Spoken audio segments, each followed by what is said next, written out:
Hello everyone, Kim here from the Traders Club. Today's October 26th, 2016, Wednesday. We're going to look at Tesla. Tesla currently up about 5% or so, 5.17 as I post this or as I record this video. Tesla shares spike after it bids on revenue. And so I want to give you guys some technical point of view with the earnings result, the positive reaction from the investors today. Let's look at some of the levels for going into next maybe couple months here. See if we can able to find out if we can see much higher prices from this point on, or is it going to be a just earnings flop where we get that huge spike and then it just deteriorate course of the week. So currently you're looking at 65-minute chart. This is again after hours price action here. So this is going to be still kind of moving up and down. But good news is that looking at kind of more of an intermediate term trend is concern on Tesla Motors here. We were at a dire situation.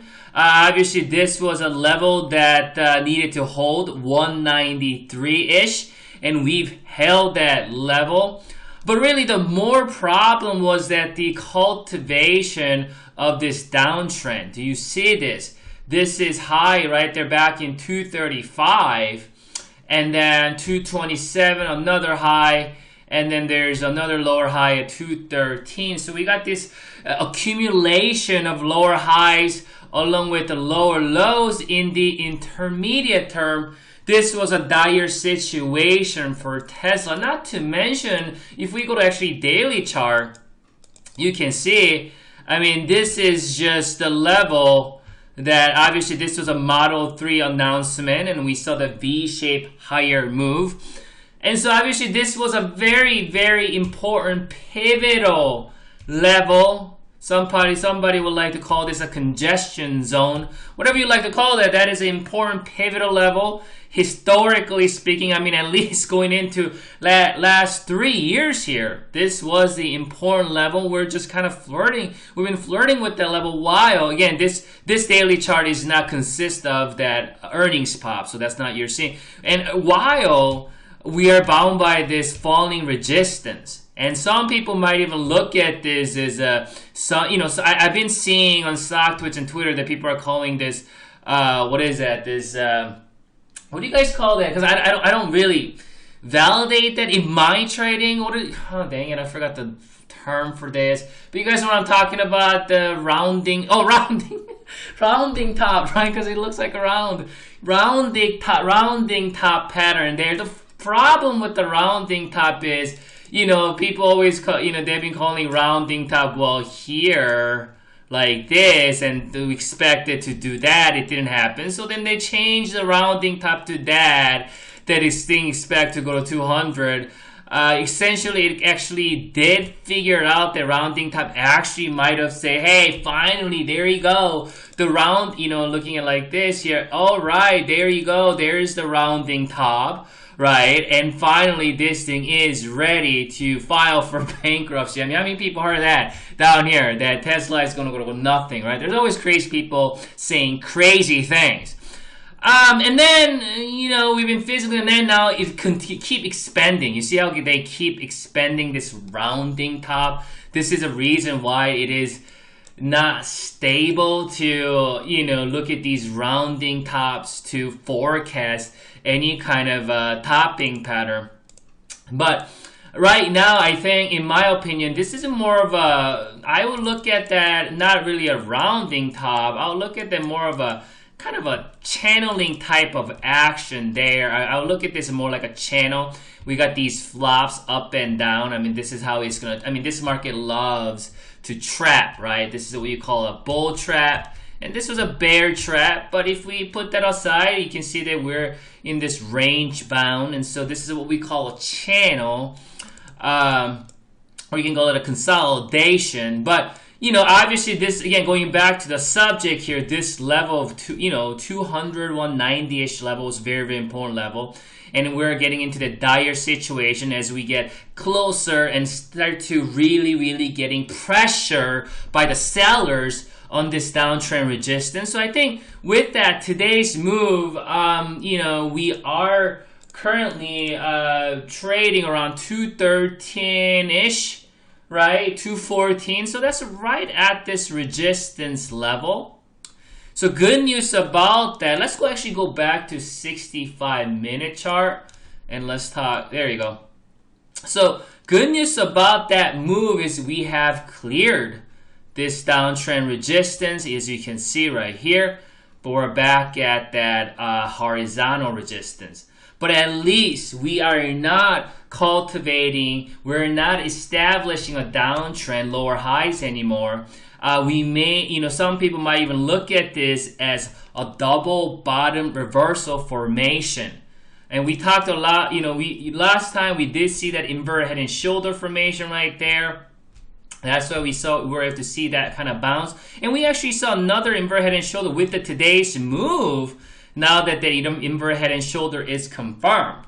You can see you got the left shoulder head, right? And this is, again, obviously minor term intraday perspective, left shoulder head, right shoulder there. So we both got inverted, and then looking at a more of a bigger picture, we do have this double bottoming action, and this is a neckline right there. So it looks like we're just trading slightly below that.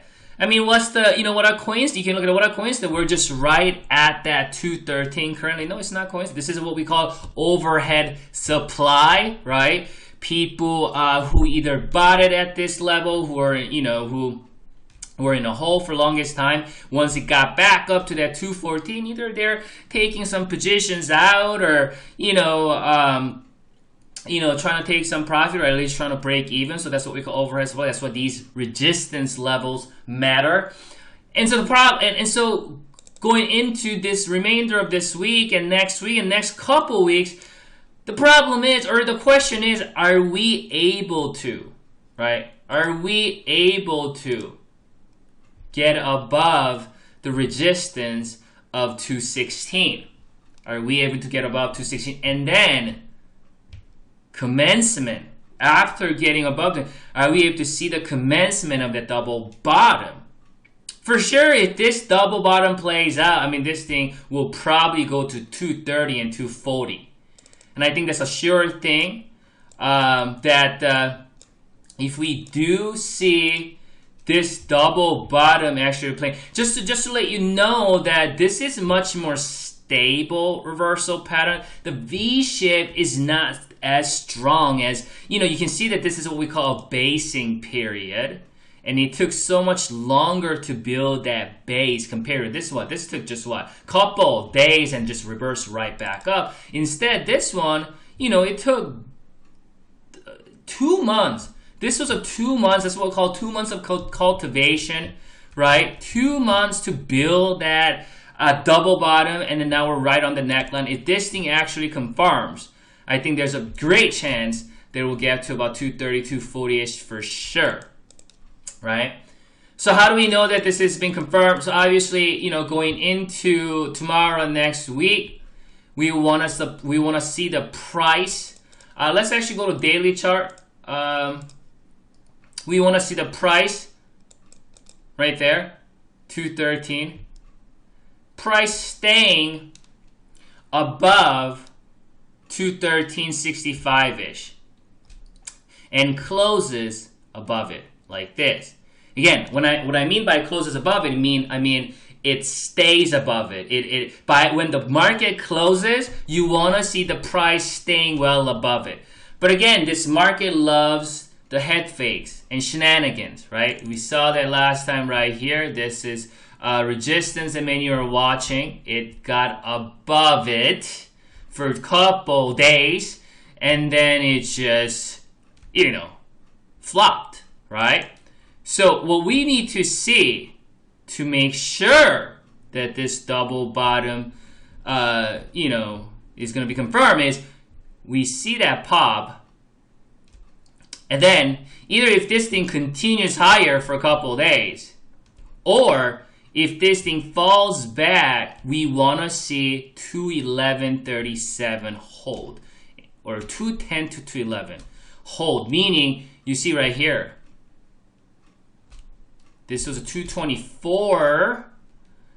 It held for about 3 days, and then on August 22nd, we lost that level, and this thing tanked, right?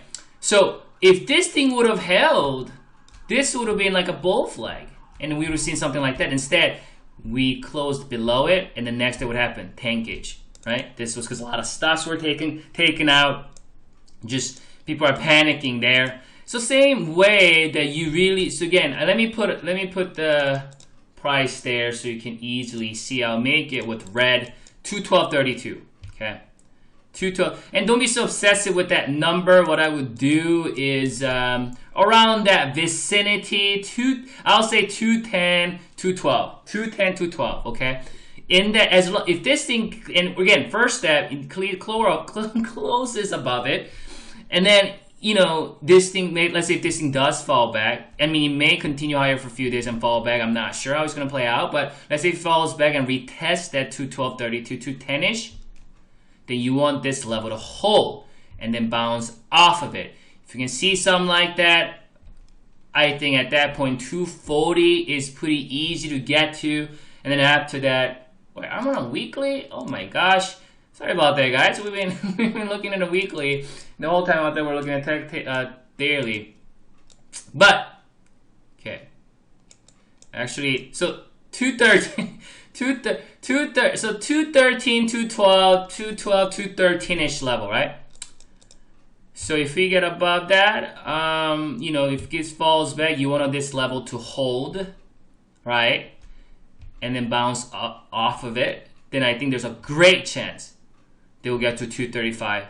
For sure, 226, 227. We'll probably slow down a little bit around 227 and then get to 240.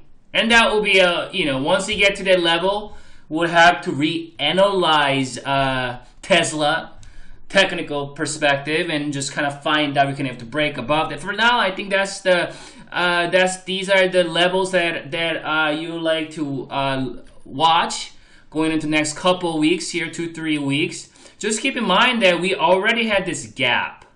From this gap, you see this? I believe that gap is still open. Looking at intraday, yes. So I just looked at my intraday chart on my other screen. That gap is actually still open, meaning this thing is in a gap. But let me just look at we're still at 213.31. So meaning this thing is, if this thing opens at around here, anywhere in this vicinity, 213, 212, that's considered a gap open here to the downside, a gap open here to the upside.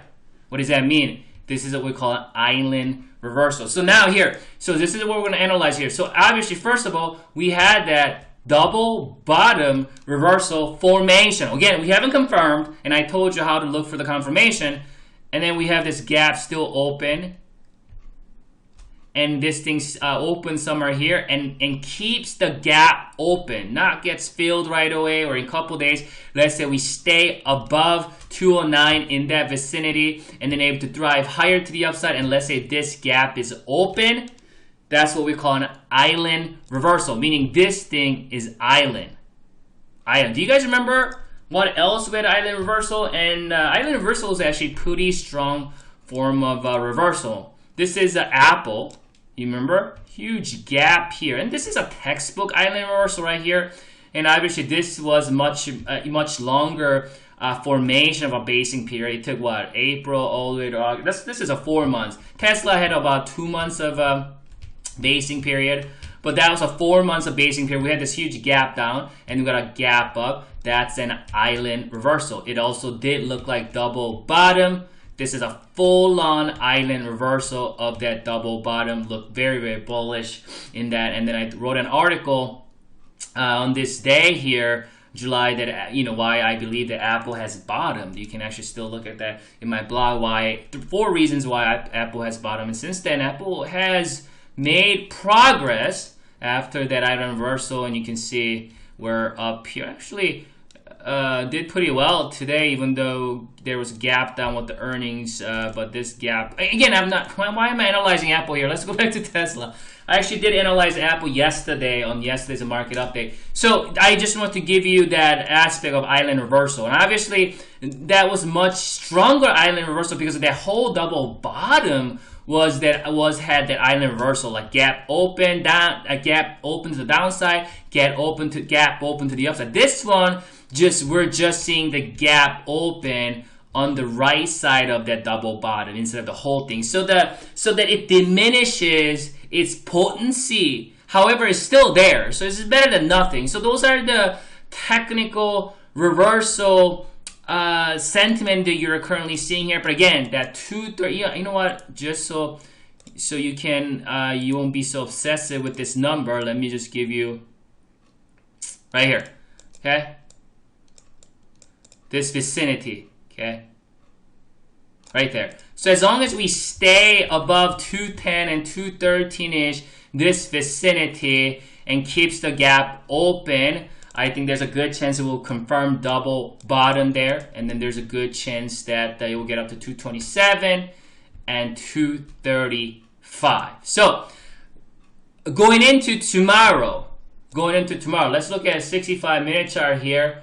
We're 213.80 currently. Going into tomorrow, so, when we look at a daily chart tomorrow, you're going to see the gap, right? You will see a gap at, you will see, let's say if this thing opens at 214.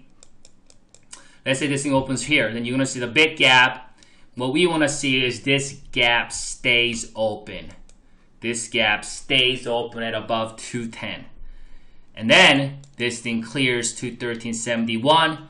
And once it clears it, and let's say if there's a retest, you want to hold 213, 210 and a bounce off of it. If you can see that, I think 235, 240 is in the cards. And then once we get there, we'll analyze again and look at some of the levels, or see if there's any kind of a, obviously this is gonna be served as a pretty significant resistance if or when we get there. But for now, let's look at that 214, 210-ish level going into the remainder of this week and next week. See if we can hold that level. If we see, let's say if we see a full-on bullish mode. I mean, this thing let's say if this thing gaps up and just full-on bullish mode, right? I would still want to see this thing holding this level. I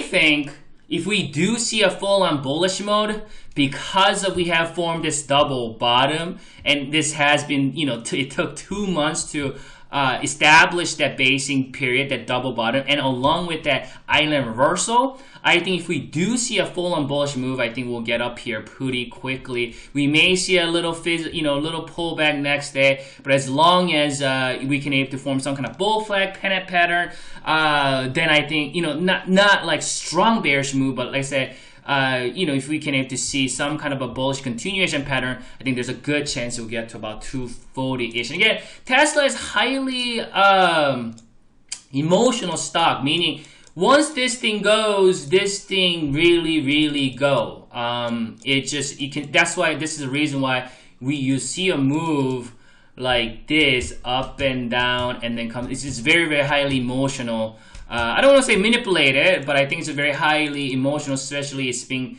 it was, just 3 years ago, it was $30 stock, and now we're at $200. So up here, it's just, there will be a huge move to the upside, and then all of a sudden you'll see a huge downside move. So it just kind of get into the emotional hyperactivity type of move here, because up here, there are not a lot of nervous investors and traders, because, as long as we're bound by this channel, which I call that, I don't look at this a rounding top channel, I think there will be a lot of shenanigan happening inside of it until this thing truly breaks out of it. And again, that's for another analysis, I don't know, maybe next year. But for now, let's see if Tesla can able to stay up above 210 and 213 and hold above it. Let's see if we can able to get up to 240-ish level here going into next week, next couple weeks, and we'll go from there. Have a great night. I'll talk to you guys on the next market up.